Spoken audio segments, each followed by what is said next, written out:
মেহেরপুরের বিভিন্ন গ্রামে বেড়েছে বেওয়ারিশ কুকুরের উৎপাত। গেল এক মাসে 2টি গ্রামে ৩৯ জন শিশু, নারী, পুরুষ ও বৃদ্ধরা কুকুরের কামড়ের শিকার হয়েছেন। গ্রামগুলোতে এখন কুকুরের আতঙ্ক বিরাজ করছে। যদিও উপজেলা নির্বাহী কর্মকর্তা বলছেন, প্রাণী সম্পদ বিভাগের সঙ্গে পরামর্শ করে দ্রুত বিষয়টি নিরসনের চেষ্টা করা হবে। 50 ঊর্ধ্ব আফরোজা খাতুন মাঠের কাজ শেষে বাড়ি ফিরছিলেন। হঠাৎ বেয়ারিশ কুকুরের আক্রমণের শিকার হন তিনি। হাসপাতালে চিকিৎসা শেষে বাড়িতে যন্ত্রণায় কাতরাচ্ছেন। পেশা থেকে আমাকে কুকুরে ধরে নিয়েছে, মুখের ভিতর পুরা পা লিলিয়েছে, দাঁত দিয়ে মনে হচ্ছে যে আমার পাটা ভাঙি খাবে।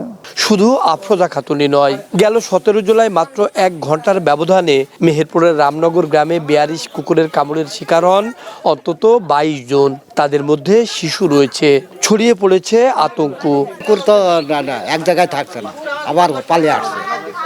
যে একজন তাইড়ি তাই মারবে এই ক্ষমতা না। সামনে যাকে পাচ্ছে তাকে কামড়াচ্ছে। এভাবে প্রায় 12-14টা কামড়েছে। কুকুরটা হলো একবারই এক কামড়ে ছায়া কাপড় সব আমার হলো ছিঁড়ে নিছে। আরো বেশ কয়েকটি গ্রামেরও একই চিত্র। ঘটনার পর অনেকে পিটিয়ে মেরে ফেলেছেন কুকুর।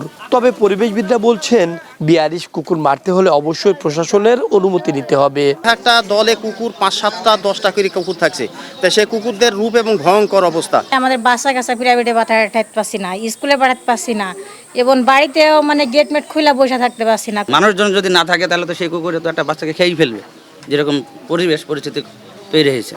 কুকুর যেমনই হোক না কেন, তার কামড়টা কিন্তু খুব বিপজ্জনক এবং এখান থেকে অনেক জলাতঙ্ক থেকে আর অন্যান্য অসুখগুলো হতে পারে। কুকুর মেরে ফেলাটা একটু কেমন লাগে, পরিবেশবাদীরাও এর বিপক্ষে, আমরাও এটা বলে একটা পুরুষের মেরে ফেলা যায় না, কিন্তু যদি কখন অ্যাগ্রেসিভ হয়ে যায়, খুব বেশি এটা সমাজের জন্য ক্ষতিকারক হয়, তখন এটা অবশ্যই ইউনিয়ন পরিষদ থেকে বা এটা পৌরসভার অধীন থেকে বা জেলা পর্যায় থেকে বা সিভিল সার্জনের মাধ্যমে এটা কিন্তু কিছু মারতেও হবে। উপজেলা নির্বাহী কর্মকর্তা বলছেন, প্রাণী সম্পদের সাথে বসে দ্রুত করণীয় ঠিক করা হবে।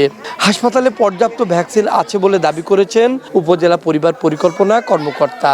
কুকুরগুলোর বিষয়ে প্রাণী সম্পদ ডিপার্টমেন্টের সাথে কথা বলে তাদেরকে ভ্যাকসিনেশন অথবা অন্যান্য যে ব্যবস্থাগুলো প্রচলিত নিয়ম রয়েছে আমাদের সরকারি নীতি নিয়মের ভিতর থেকে আমরা এই বিষয়ে প্রয়োজনীয় ব্যবস্থা গ্রহণ করব। নির্দেশনাও দেওয়া আছে, যদি ভ্যাকসিন ফুরিয়ে যায় তাহলে আমরা যেন চিঠি দিই এবং নিয়ে আসি।